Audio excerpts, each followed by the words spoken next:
నమస్తే. నేను మీ సీనియర్ న్యాయవాది సనపర నాగచంద్రుడు. బ్లాక్‌మెయిలింగ్.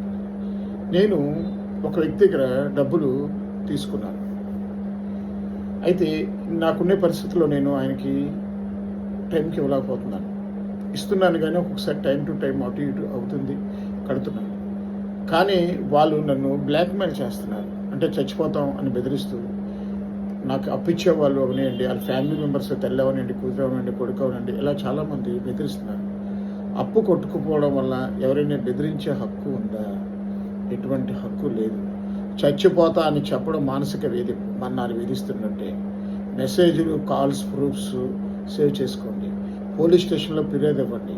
ఇది భారతీయ న్యాయ సంహిత BNS ప్రకారం తప్పు. మీ పరిస్థితి వివరించి రాతపూర్వకంగా టైం అడగండి. ఇది మీరు అవసరమైతే కమిషనర్ దగ్గర పెట్టండి.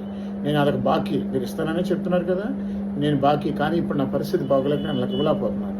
కానీ నన్ను బెదిరిస్తున్నారు, తిడుతున్నారు, అరెస్ట్ చేస్తున్నారు.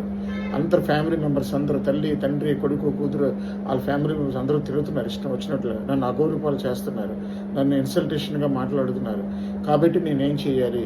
దానివల్ల వాళ్ళేమో మేము చచ్చిపోతాం, మేము చచ్చిపోతే మిమ్మల్ని వదలం అని మమ్మల్ని బెదిరిస్తున్నారు, ఏం చేయాలి అని నాకు చాలామంది అడుగుతున్నారు. పర్సనల్గా కూడా నాతో కలవడం జరిగింది.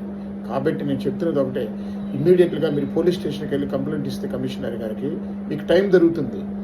మీరు ఇస్తానంటున్నారు కదా, ఇవ్వనంటాం లేదు. ఇచ్చిన రిసీట్స్ మీరు ఏమి ఇచ్చారో వాళ్ళకి, ఆ రిసీట్స్ మీరు ఫోన్పే చేస్తే ఫోన్పే రిసీట్స్, అదేవిధంగా వాళ్ళు మీకు కాల్ చేసిన రికార్డ్ చేయండి. అలాగే వాళ్ళు మీకు మెసేజెస్ పెడతారు కదా, చనిపోతాం మేము, బెదిరిస్తుంటారు కదా, నేను ఏదో చేసుకుంటానని, మిమ్మల్ని తిట్టేవి అన్నీ రికార్డ్ చేయండి. అది కమిషనర్ దగ్గర పెట్టండి. అప్పుడు ఆటోమేటిక్గా మీకు పరిస్థితిని వివరిస్తే మీకు టైం దొరుకుతుంది, వాళ్ళే లాస్ అవుతారు. ఇన్సల్టేషన్ చేసే